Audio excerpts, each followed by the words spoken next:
You are tuned in to that PRAYzy station, PRAYZ.FM, where we get our praise on. 24 hours, 7 days a week.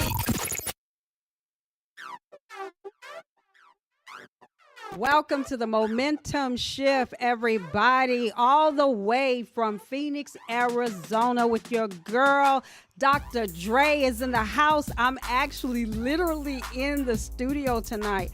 Y'all used to seeing me with my green screen in the background, but I decided to come over to Dr. Lady Rain's house, where she has an in-home studio where we bringing it live here, the Momemtum Shift, every Tuesday night at 7:30 p.m. here at PRAYZ.FM Radio, the Stella nominated award recipient 2022.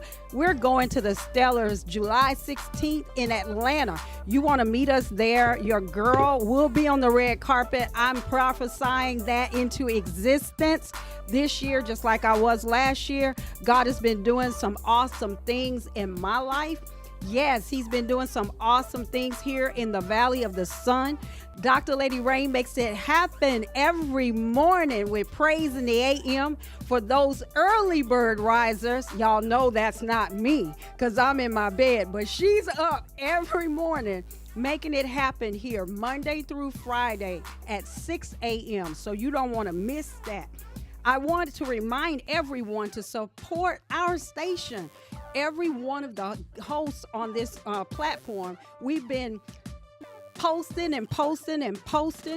We need you guys to vote. Y'all want to see me on the red carpet? I need you guys to vote. Vote. If we have been, let me tell y'all where to go. Please vote for us for consideration for a Stella Award. Round 1 votes.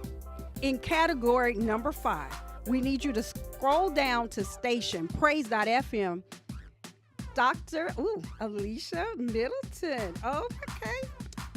It's all, y'all know what to do. We need your votes, though. We need these votes. I want to be on that carpet. www.stellaaward.com. Did I say that right? Okay. Y'all know I have to have prompting. I need prompts. We also need you to support us. Ronnie's taco truck feeding the community. Let's make a difference all together and help us to give back to our community. She has a GoFundMe page. Oh, Lord, that's going to have to go in the comments because I'm going to mess that up. Too many syllables. Y'all already know. Y'all know after I've worked all day, I can't make all these announcements. The Fisher Girls, they were on my show last week. They're actually in the studio tonight. I'm gonna see if I can get them to come and peek over my shoulder tonight, y'all. They were on my show last week. They are sisters. They are doing a powerful work in the kingdom. We need to vote for them as well as Gospel Religious Songwriter Producer of the Year, the Gospel Jazz Artist of the Year at the GCMA 2022, Urban Inspirational Artist of the Year, Group Duo Choir of the Year vocalist. You go to vote for them at www.gospelchoicemusicawards.com. Yes, I had to read that stuff because y'all know I would have it all jacked up because that's how I do it. Y'all know me. I want y'all keep voting every day, all day, every time you think about it. Vote, share with your friends. I want to give a couple shout outs real quick. Hi, Tamara Chase. I met her on the show last night. I was on the show with my classmate, Reverend Roger Williams. We met in the 5th grade, and you just never know what God's going to do. He brings that thing all the way back around. He did that. Yes, he did. I want to say hello to Shalonda. Yes. It's Shalonda and Nick. Oh, I know they did not tell me that John P. Key was going to be on their show on Thursday. Y'all cutting up. Y'all, I'm going to have to sneak up in there. I don't care where y'all doing y'all show. I will be at your house knocking. I'll be in your studio. that's a long story. They did me dirty. But, they came back and fixed it because they had Pastor John P. Key FaceTime me, y'all. Yes. He FaceTimed me for real. There were some folks that didn't believe it. Shalonda, will you put in the comments that was really Pastor John P. Key? I was actually listening to him, some old school John P. Key, on my way here tonight. He is my all-time favorite artist. Hi, Julie. Hi, Pastor Deborah. Hi, Sade. Hi, Kim. Hi, Jeanette. Ooh, yes. Y'all come on in. Hi, Choice. Hello, everybody. Welcome to the Momemtum Shift. I need you guys to keep sharing because we don't have enough people on. Yeah, I know it's late. It's not late here in Arizona, though. It's only like 7:30. Y'all should be done eating. Well, it might be more like 7:35, 7:40, 45, something like that. But I know y'all trying to watch TV. All those who used to be watching the haves and the have-nots. It should have been the saved and the unsaved. That's what it should have been. I got caught up in that show. Yeah, the save nots and the save nights. You're right, because I was binge watching, and it just got to the point where you just keep binge watching because you want to see where they're going to go.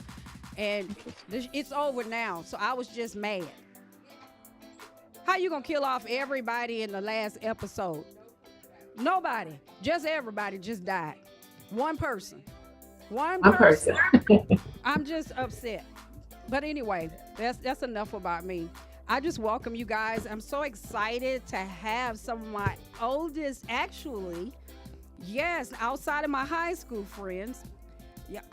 Kalisa, you need to slide on in there so they can see your beautiful face. Y'all sit next to each other like y'all in love. Oh, they make me nauseous, y'all. They've been making me nauseous since the day I met them. No, y'all, I'm just joking. Your brother. Yeah, these people are wonderful, wonderful friends of mine. As a matter of fact, we're family. We're not just friends.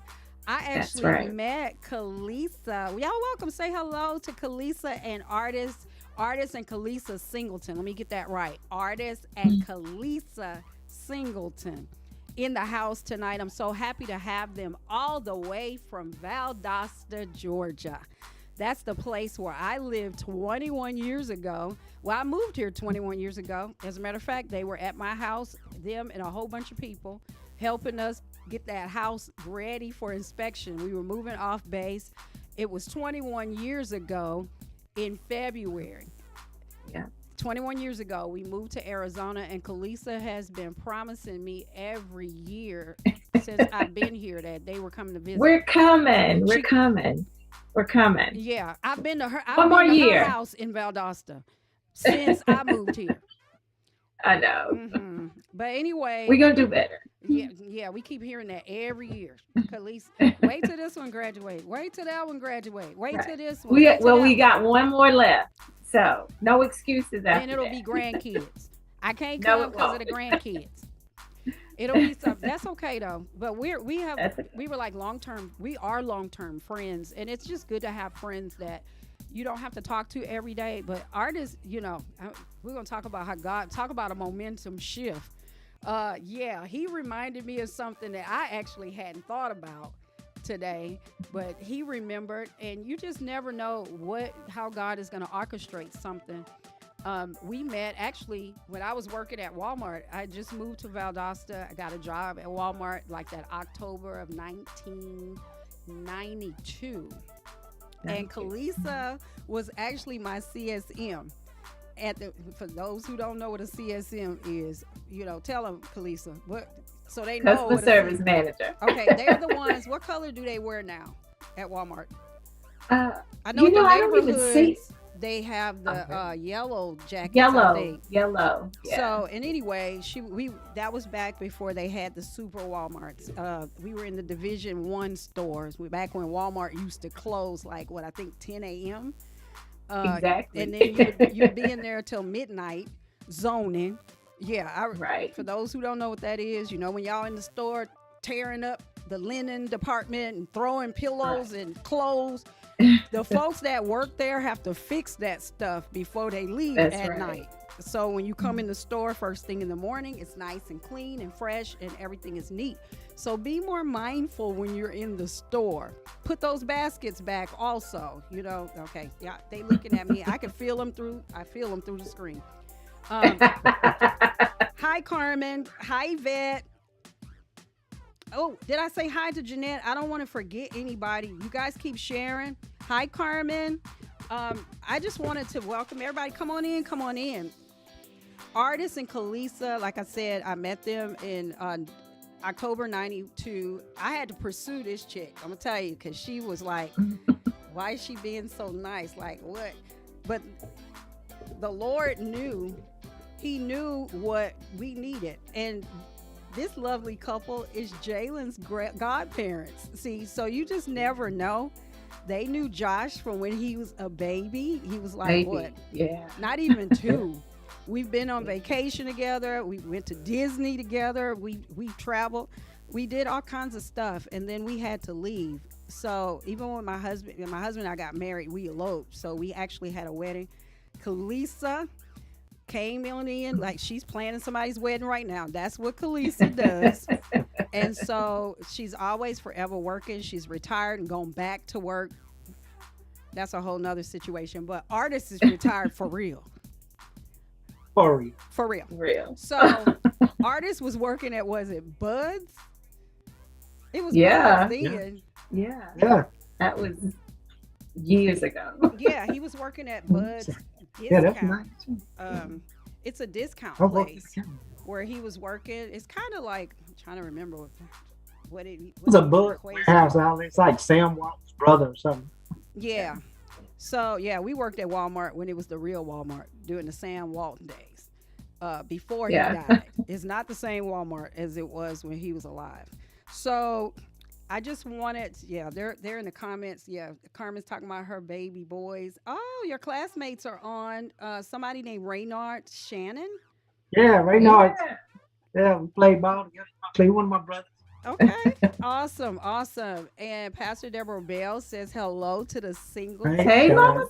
Yes. She's on here every week supporting what I'm doing, and I'm just so grateful to God for all the people who show up every week for me.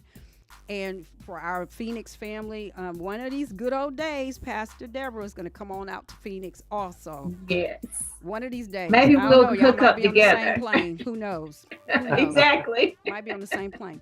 So I've got Artis. Yeah, I've got Artis on tonight because he is now an author. Just to give you a little bit of a background story for him, we were all going to college when we met. We were going to college and working, doing what we had to do to get to where we are in life. And Artis, he reminded me, oh Lord, Kalisa was always in Jesus.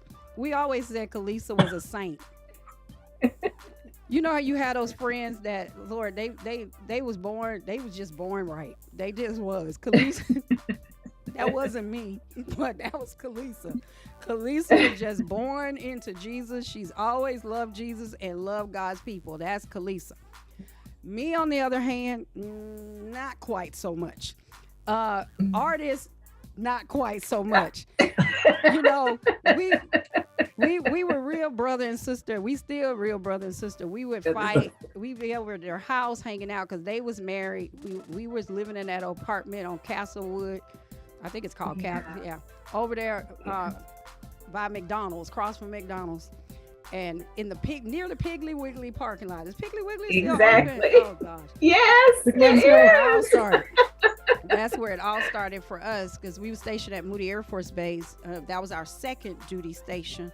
And I lived in Valdosta 9.5 years. My husband had the pleasure of leaving probably around year 4 or 5, 97 to 98. And he went to Korea and then came back to Moody Air Force Base.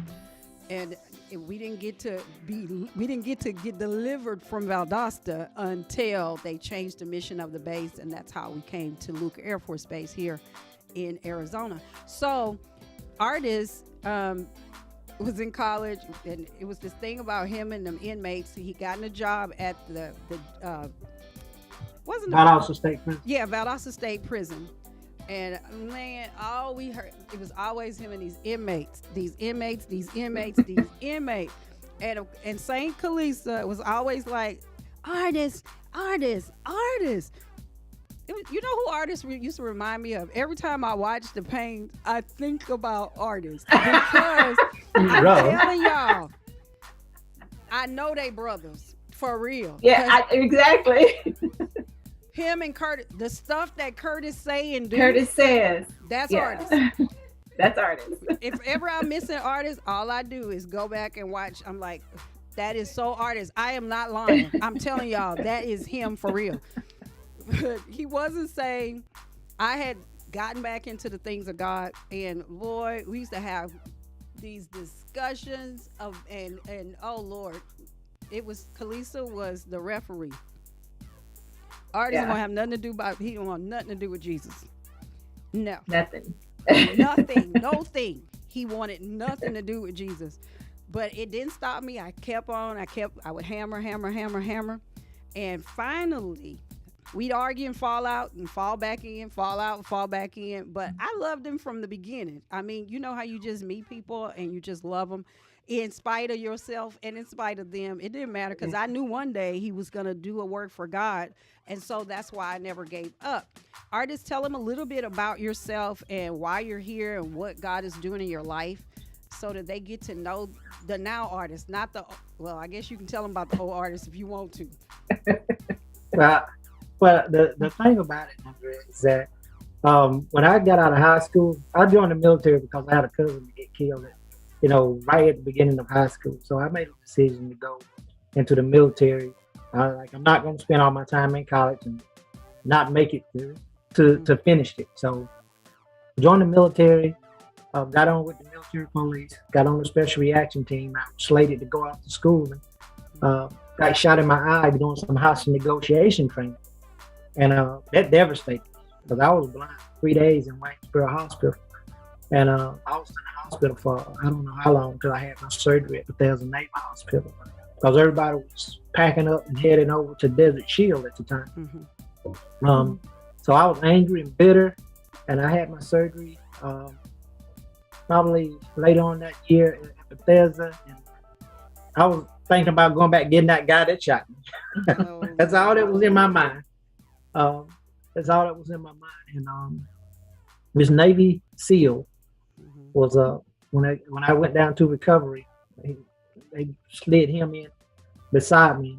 A couple of his sailors came in and started talking about spitting tobacco in his eye, and I was over there boiling because he had completely lost his eye. And when they left, I said, "Man, they're talking about spitting in your eye," and he was like, "Man, God don't promise us nothing." He said, "We joined this military to protect this country from war, and we pray that there's no war." He said, things happen in life. And I'm paraphrasing, he said, you either live by it, or learn by it, or die from it. He said, I just choose life.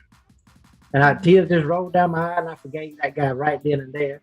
And still bitter, but I just bitter because I didn't know where I was going to go from that point on. My doctor told me that I wouldn't be able to re-up for the military. So she medically discharged me. So I was angry about that. Got out. My wife saved my life during those years. But she was always a positive influence. She was always speaking the truth about life. I didn't want to hear it most of the time, and probably made it more difficult than I should have. But meeting people like you and a lot of other brothers and sisters, man, it just, you spoke life a long time ago. I wasn't hearing you.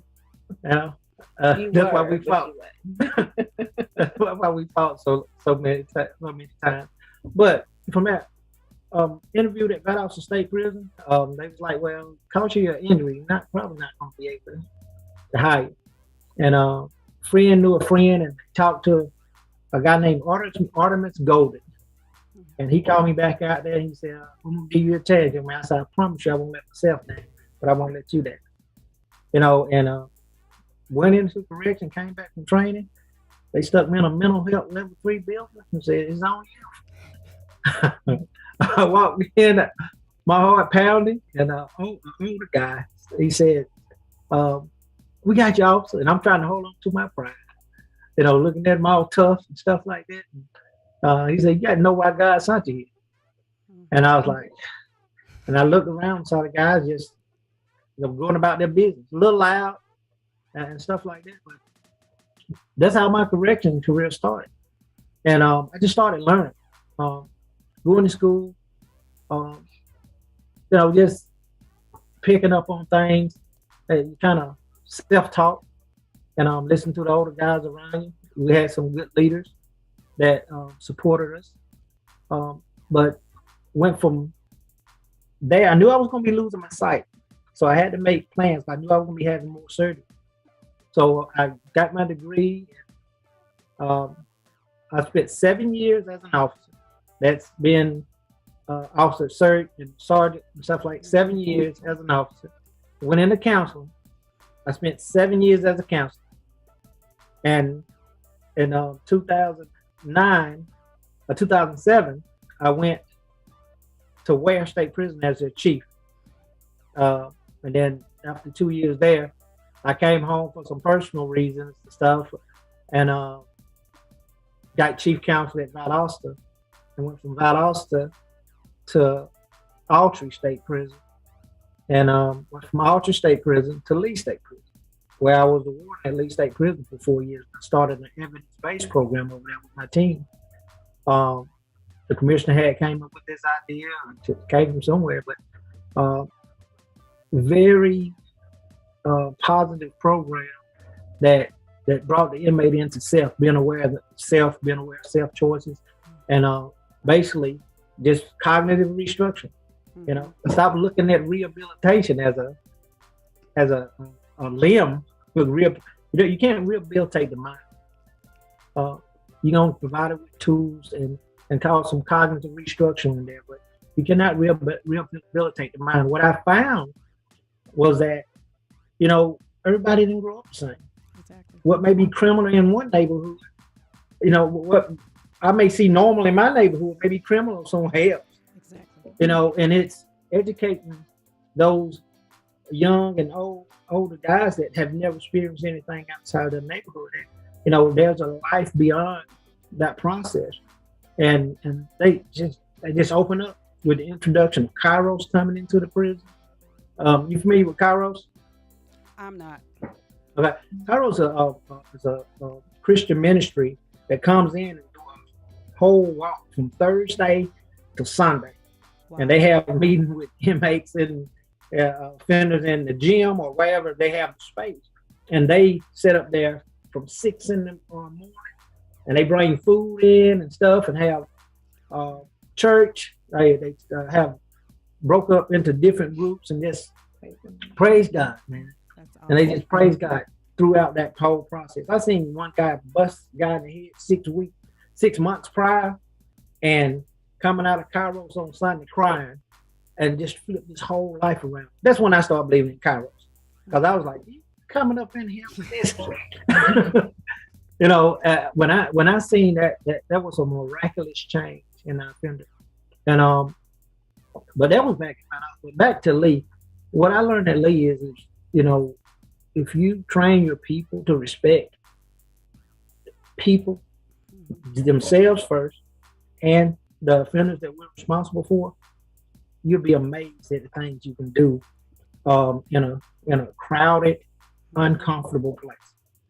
Lee State Prison they had 6-man cells with one toilet. And what better place to start a evidence-based program to see how it really works?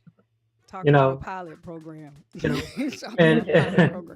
But the men there that wanted to change, they came to me and was telling me that, hey, listen, these guys are doing this, and we don't want to be a part of it, blah blah blah.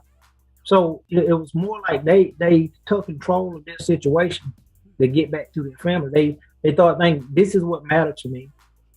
So these are the choices I'm going to make. I'm going to make choices that's going to protect the thing that I value most, pretty much.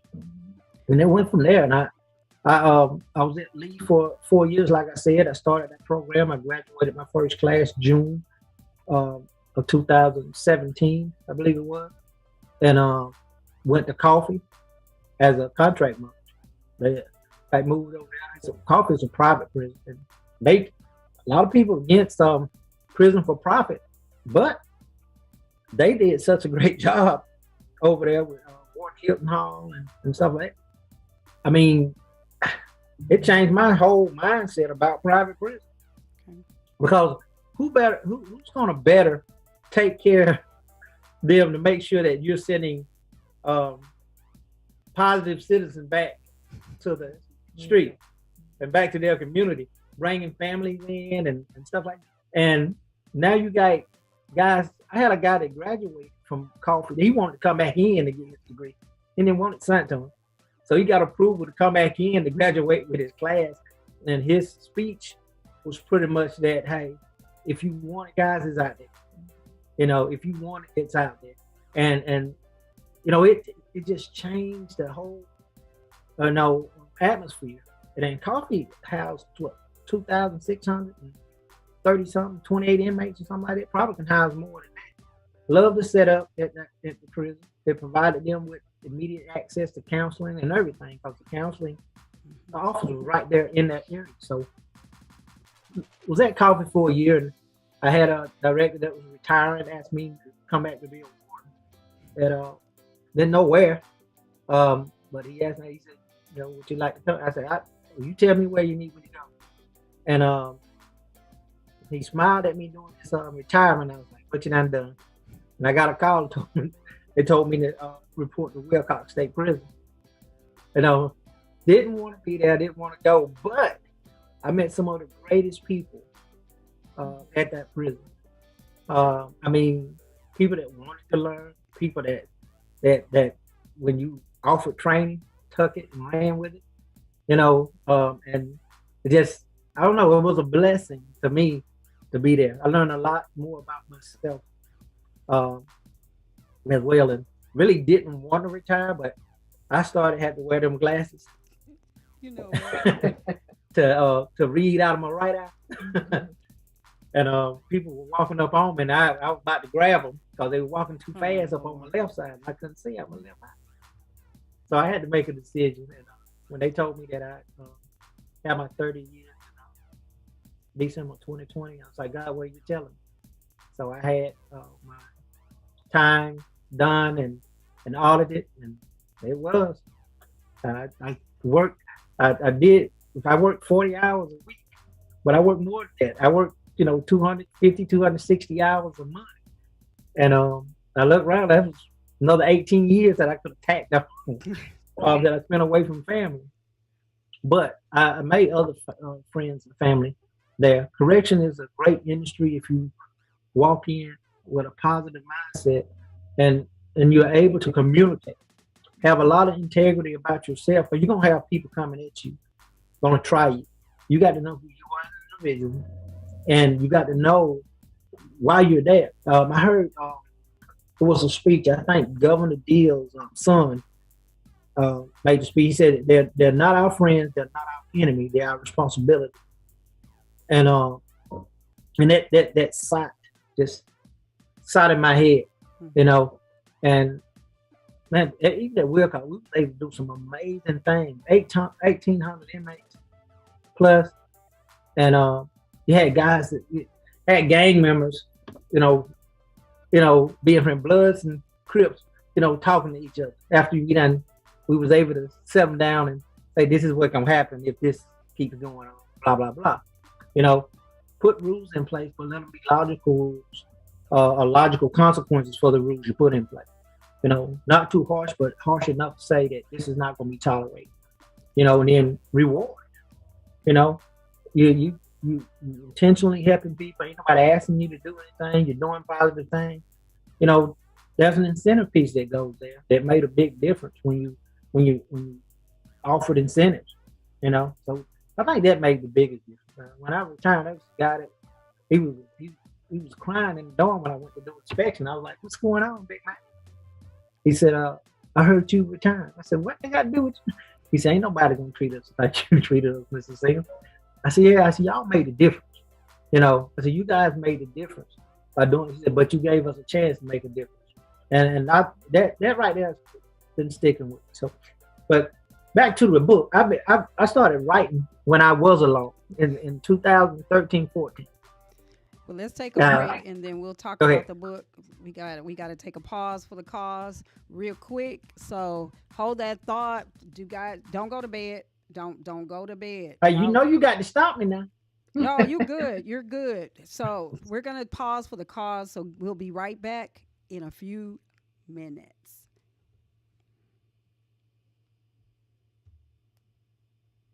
Have you ever wanted to host your own inspirational radio show? Have you been called to inspire and spread God's word? Please contact Alicia Rain for more info.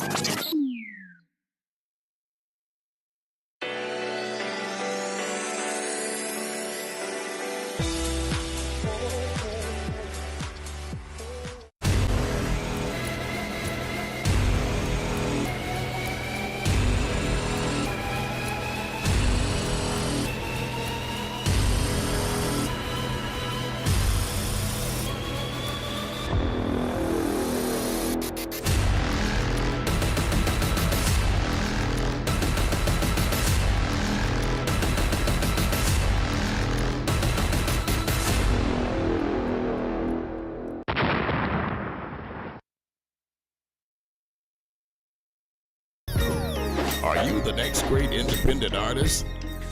But you're looking for a distribution opportunity? Well, sign with us at PRAYzy.FM Music Distribution. Yes, the 2021 Stellar Award nominated PRAYzy.FM can handle it all.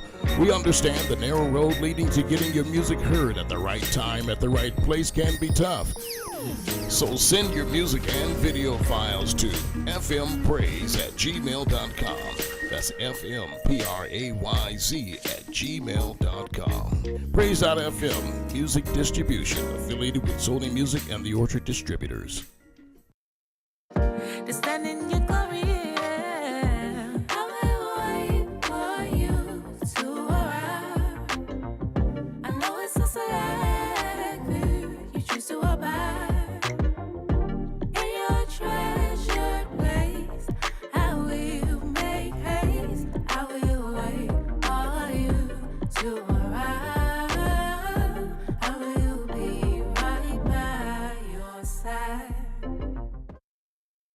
This is Dr. Lady Rain of that PRAYzy station, PRAYzy.FM. We would like to thank you. We are candidates for the 2022 Stellar Awards nomination as Internet Station of the Year. Please vote PRAYzy.FM, PRAYZ.FM, Internet radio station at www.stellarawards.com.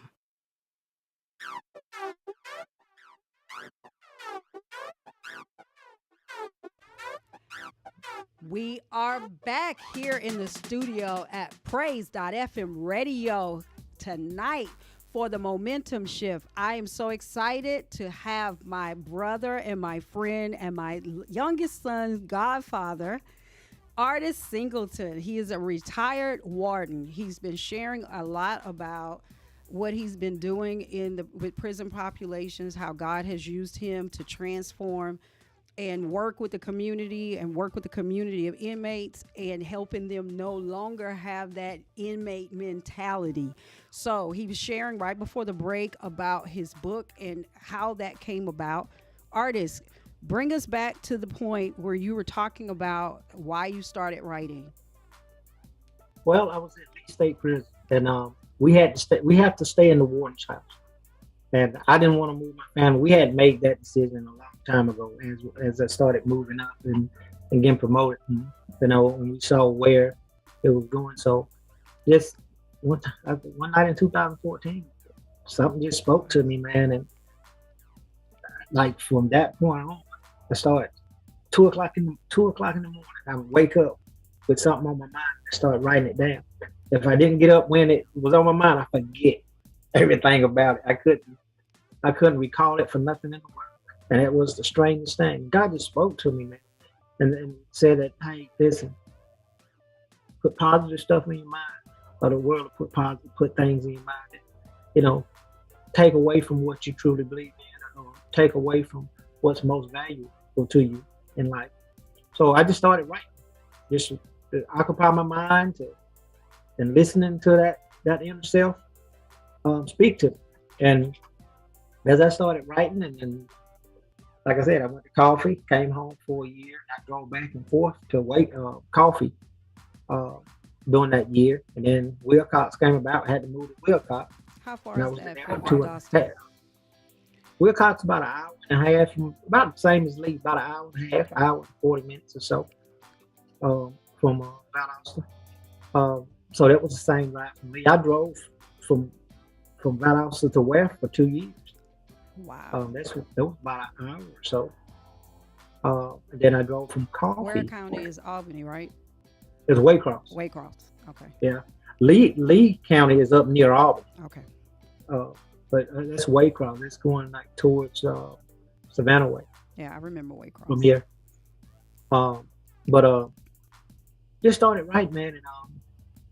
And when I retired, I let my oldest daughter look in, and she was like, "Hey, you might want to publish this." And I was like, "I ain't studying all that." And she proofread it and went over it. Something else came back and said, "You should get this published. You should get this published." And so I went on and signed it to Covenant Books, and they called me and sent me a pack and said, "Hey, we would really love to publish this."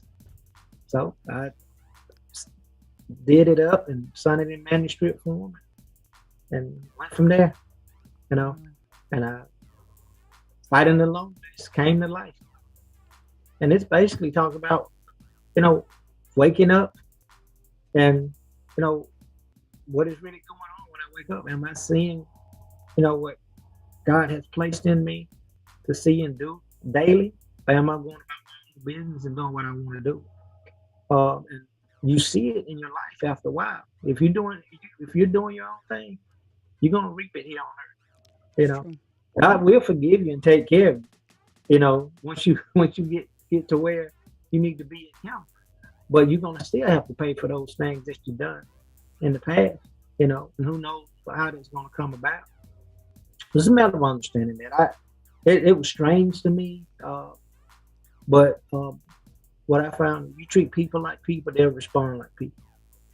What I find out in correction, you're gonna have a handful of people that showed out. If you dealt with those handful of people, the rest of the guys just want to go home. I think enjoy about 95% of the inmates that are incarcerated will probably get out, got an opportunity to get out of prison one day. And I think 80% of that will get out on parole.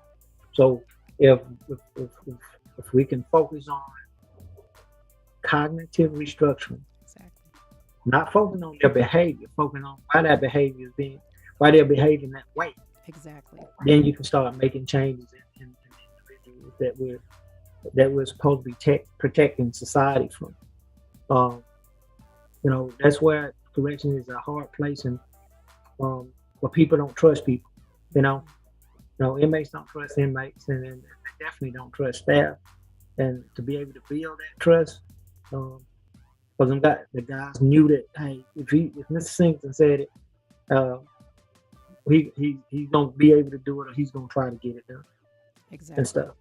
And so I think that made the biggest difference in being able to run a prison